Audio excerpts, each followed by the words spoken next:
I share the same values, although our background is a little different. Mon mari et moi, nous partageons les mêmes valeurs, malgré que notre parcours est un peu différent. I was born in Caracas, Venezuela, and my family immigrated to Canada in 1995, in a working-class neighborhood in the east end of Montreal. My father, he went from wearing business suits and managing a bank to jumping on the back of a pickup truck to collect fruits and vegetables, because that's what he had to do to feed his family. The Galindo family, present here tonight, taught us hard work, and that there is no greater dignity than to provide for your own family. Manny, you know, I don't want to pick on Sophie Trudeau because that's the spouse of a PM. She's her own person. She was touted as you know, a media personality in her own right, but very quickly they pulled her out of the public sphere. She doesn't say a lot in public. She just isn't strong for a number of reasons, and I really am not picking on her, by the way. Right. But it's clear that Pierre Poilievre's missus is going to be a significant part of the campaign to reach out to new Canadians. I think she would probably be described as a visible minority. She, you know, I think that she will be a secret weapon and she will be deployed. And I think she will have great success. And by the way, all of a sudden, Justin Trudeau looks not old, but let's just say he doesn't look young anymore. He's 50, almost 51. And, you know, Poilievre and his wife are half a generation younger, and they feel younger.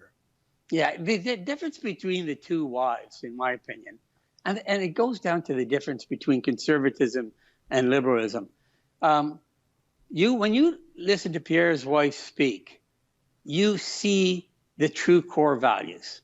You see that she's actually lived the values, and when she speaks, there's authenticity and credibility to her words. That's why she's a powerful speaker.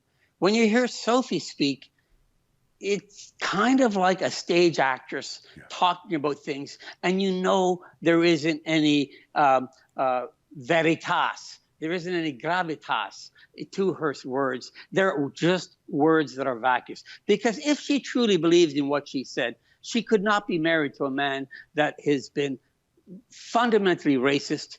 You know, I can give you, and I think we did a show on this on his racism, but his blackface, you know, likening me, immigrant from Italy, to ISIS warriors that come back after killing Canadians. I remember that. Yeah, he talked about Italian and Greek immigrants. Here, let me play a clip of that. That was so crazy. It was so weird. Here, take a quick look. A little heckling out here, so appreciate you coming. I just want to know how your stance on ISIS is going to help Canadians in any way. I need to know how you're going to protect future Canadians like my young daughter and, you know, 10, 15, 20 years from now, when you're letting people in with an ideology that just does not conform to what we're doing here. So, you know, I'd really like to know what your take on things. Absolutely. No, I think that's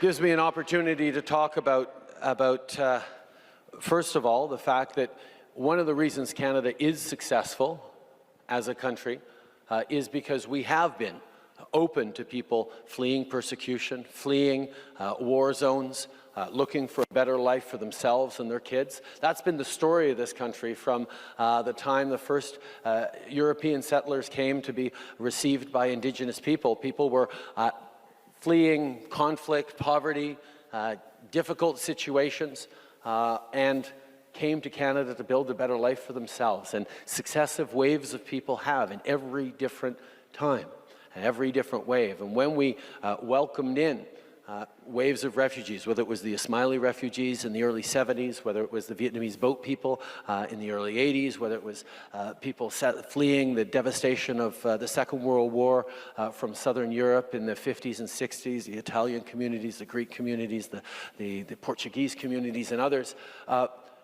our country is so much the better for it. And there is a sense at one point that, okay, maybe now that's enough. Maybe we have just about all the diversity we can handle and we shouldn't have any more. Well, I can tell you, when Italian families settled in Montreal in the post-war years, They faced terrible discrimination and people who pushed back at them and said, no, no, no, you don't belong here, you don't speak English or French. Every wave of immigration has faced pushback because of how they dressed or how they sounded or what their belief was, what their religion was.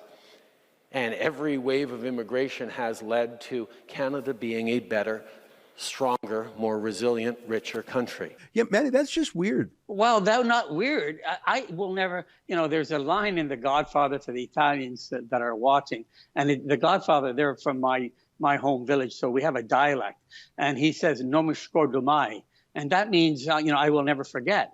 And when he made that parallel to my father, it brings me to tears. This man that gave up his land, his language, his culture, because his family was dying in Italy after the war, gave up everything, came here, worked hard, broke his back in construction, raised 5 beautiful boys, always contributed to society, never even saw the shade of the law, never and loved Canadian values. To liken him to an ISIS fighter who went and tried to kill Canadian troops and come home is something I will never forget. This man is racist. Trudeau has no concept what values are, what people are. He just judges them by either their skin color or they came from a different place, so they must be the same person. Mm-hmm. So that's the difference. When you listen to Sophie, I sit there and go, nothing she says is true. Because why are you married to a racist? Why are you married to a sexist? Look what he's done to women. Look, he sexually assaulted a woman and basically blamed the reporter that she didn't quite understand that wasn't sexual assault. And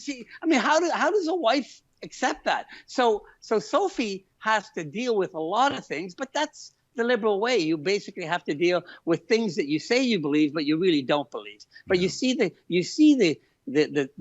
veritas from Pierre's wife. When she speaks, she's telling the truth. What you just saw was an excerpt from my nightly show, The Ezra Levant Show. Every weekday, I do a monologue. Usually it's about half an hour. Then I interview an interesting guest, and then we read my hate mail or my fan mail, whichever is more fun. It's only available behind a paywall, though. That's how we pay our bills here at Rebel News. We don't take a dime from Justin Trudeau. But the good news is it's only $8 a month, about half the price of Netflix. And in addition to my nightly show, you also get weekly shows from 4 other friends here at Rebel News. So you're getting 36 shows a month just for $8. I think it's worth it. And even if you're not quite sure, do it anyways, because we rely on viewers like you to keep us free and independent. I promise you I'll never take a dime from Trudeau. Just go to rebelnewsplus.com and click subscribe. Thanks.